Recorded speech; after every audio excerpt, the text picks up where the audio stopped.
I'm asking the bigger question of who am I? Who am I really? My answer is I am God's child. I am that which is born of all that is. I am, as Pierre de Chardin said, a spiritual being having a human experience, come trailing the breath of the ancestors yet, but trailing the breath of the angels, and understanding that because I am connected to the source of all that is possible for me. And what do I want? I don't want to just be successful in the world. I don't want to just make a mark or have a legacy. The answer to that question for me is I want to fulfill the highest, truest expression of myself as a human being. I want to fulfill the promise that the Creator dreamed when He dreamed the cells that made up me. What do I want? You must have some kind of vision for your life. Even if you don't know the plan, you have to have a direction in which you choose to go. I never was the kind of woman who liked to get in a car and just go for a ride. You want to be in the driver's seat of your own life, because if you're not, life will drive you. Knowing who you really are in this space and time that we embody. That's number one. What do you want? Who are you? Number two, you must find a way to serve. Martin Luther King said that not everybody can be famous, but everybody can be great, because greatness is determined by service. Now, we live in a world where everybody wants to be famous and where we admire people for just being famous. We think being known brings us value. The truth is, all of that will fade in time. Service and the significance that you bring to your service is that which is lasting. So to be able to, whatever your occupation or job or talent or gift is, our honorees today getting doctorate degrees, to apparently opposite fields, HIV and AIDS and the spoken word.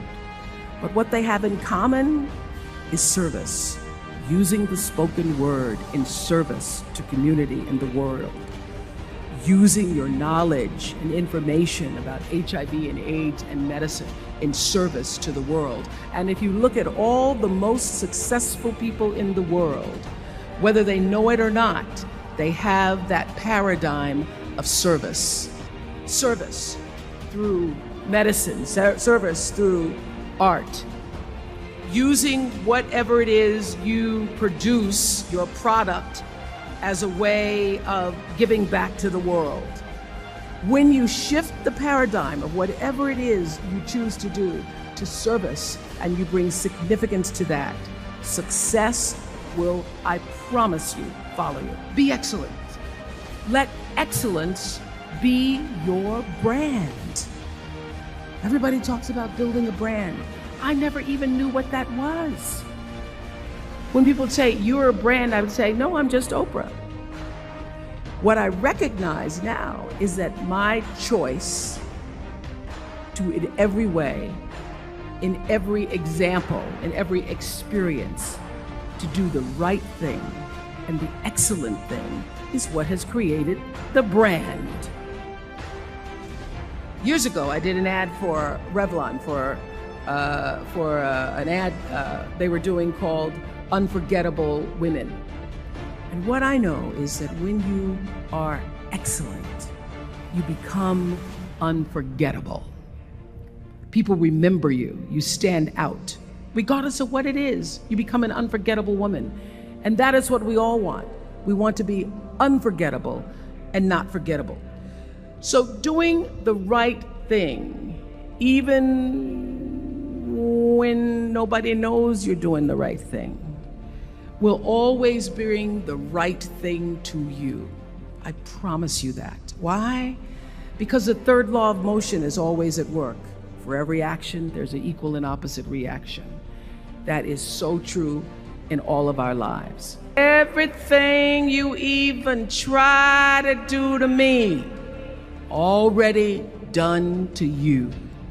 So you don't have to worry about revenge or getting back at somebody, making sure they pay. You just have to do the right thing, and the right thing will follow you even when people don't support it. I remember many times on my show. There are many shows y'all never saw. And the reason you didn't see them is because I got the last vote.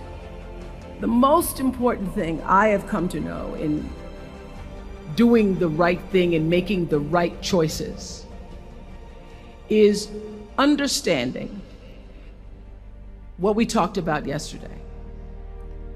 All of you leaving here have the potential for enormous success. There's a price that comes with that. People don't always like you, and they're not always happy for you.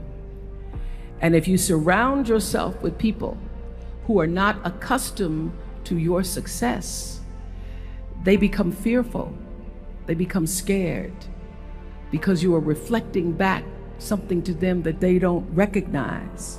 People who want the best for you want you to be your best.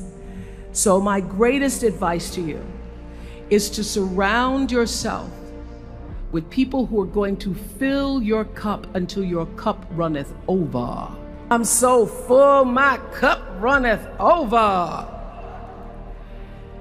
And to know that once your cup runneth over, you cannot spend your life with your gallon-size offerings, offering them to pint-sized people. You have got to surround yourself with gallon-sized people who can hang in the same company with you, so that you're not offering your gallons to those little pints out there who can't hold it anyway.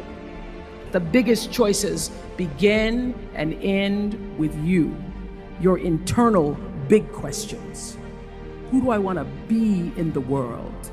My relationship to source energy, to all that is God, your experience of that which is all life, which is divine and universal, being connected and aligned with that.